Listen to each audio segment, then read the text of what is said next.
Farlost, created by John Miro. 39. The Betty lurched through space, burning chemical thrusters and reserve engines down to empty tanks. Its wide triangular shape, rough-edged with massive red scales along the nose, turned slowly, well in advance of opening its massive cargo doors to HHL-6. Beneath the massive crystalline dome retrofitted into the bridge of the craft, two men stood stock still, listening intently to a staticky comm line. Then came a series of tones, and then a cocky woman's voice. "Betty, this is Rodriguez on the Toad. I'm docked with the tram. I've killed its spin and am preparing for controlled burn. If that smart tree of yours and that egghead of ours can steer straight, you'll have your crew back in 3.5 hours. I'll bill you later, boys." Another series of tones, then more static. Sam's eyes widened as he watched Gruber's white teeth emerge from his beard. They cheered and pounded each other on the back. "They're coming home!"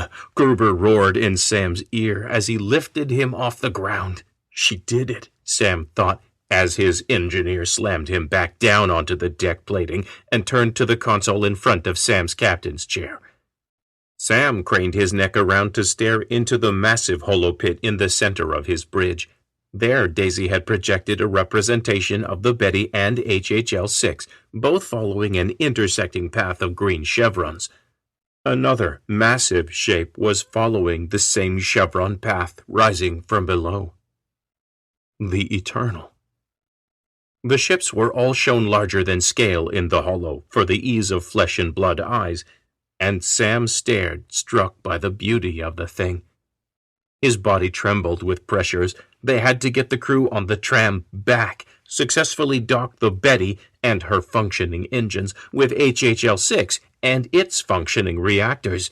And, oh yes, avoid the ship coming in from far above, represented in the holo only by a circular insignia. A gold-bronze shield, bearing a sun in the middle, surrounded by 16 stretched teardrop-shaped rays. In the face of all of it, still, he took time to stare down in wonder. The ship was even bigger than the ancient sky cities. A work of art in its own right, and a mystery of the ages, had come miraculously alive and was now boosting out of its prison of gravity deep down close to the Thorn. His eyes trailed along its arches, down one of its massive wings. "What are you doing? Why now?" he murmured. "Daisy, is the Eternal on course for us?" What he wanted to ask was this a conscious decision? Was something on that ship trying to boost free while the Thorn was distracted by us?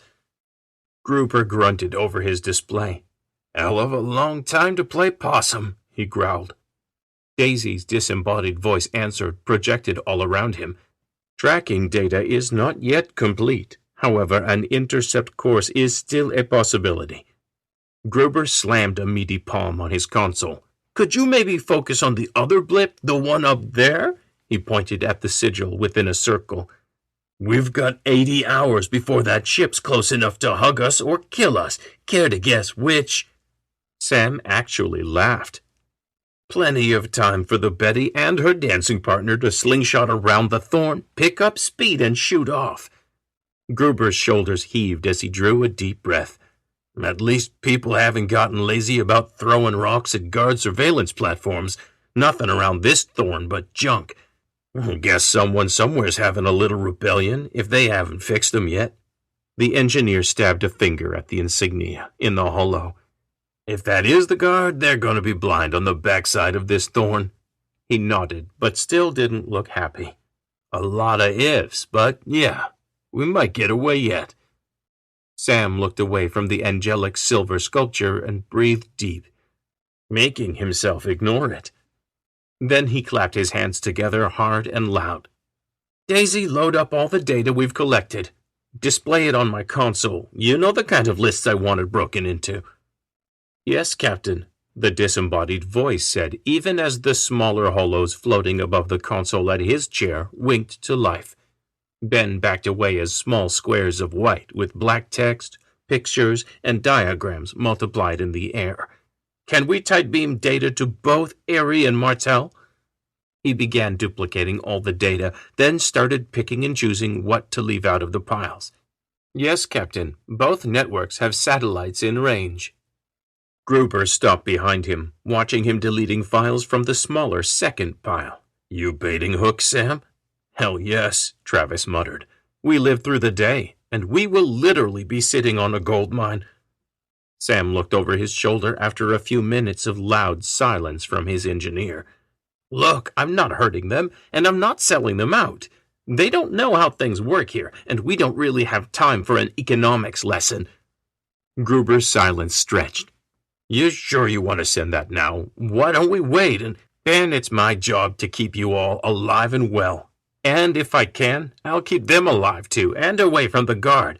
But to do that, I'm gonna need resources pretty damn fast. Gruber chewed his lip. Yeah, lots of mouths to feed over there. The room shrieked around them. Gruber ran around the circular track surrounding the central hollow pit and waved the next chair's console to life. He swore when he saw what had frozen Sam in his place. Sensors registering 9 high-velocity launches from the incoming craft, Daisy said. I am detecting sequenced explosions in the wake of each object. Gruber and Sam looked at each other white-faced. Boomers, Gruber whispered. How long? Sam asked weakly. They coming at us or the tram, Ben cried over his captain. Daisy took only a moment. There is 97% probability that 6 to 8 of the craft will approach the larger mass of the Betty and Hascom heliocentric Lab 6. 2 are likely targeting the tram. How long now? Travis made himself ask. If these crews are as willing to die as their counterparts in the Dragon War, how long, Daisy? Gruber roared. Utilizing pulsed atomic explosions to multiply both approach and deceleration, craft could arrive in 84 minutes. Jesus, Mary, Mother of Joseph, Gruber whispered hoarsely, his body wooden. He leaned heavily on the side of Sam's chair. They know we can get away before their main ship arrives. They'll do whatever it takes to keep us here. Sam nodded. And when they reach us, they'll kill us. He swallowed twice before he could speak again. We've got to tell Montaigne.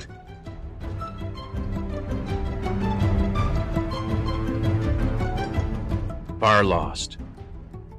Music by Kevin MacLeod of Incompetech.com. Learn more at servingworlds.com.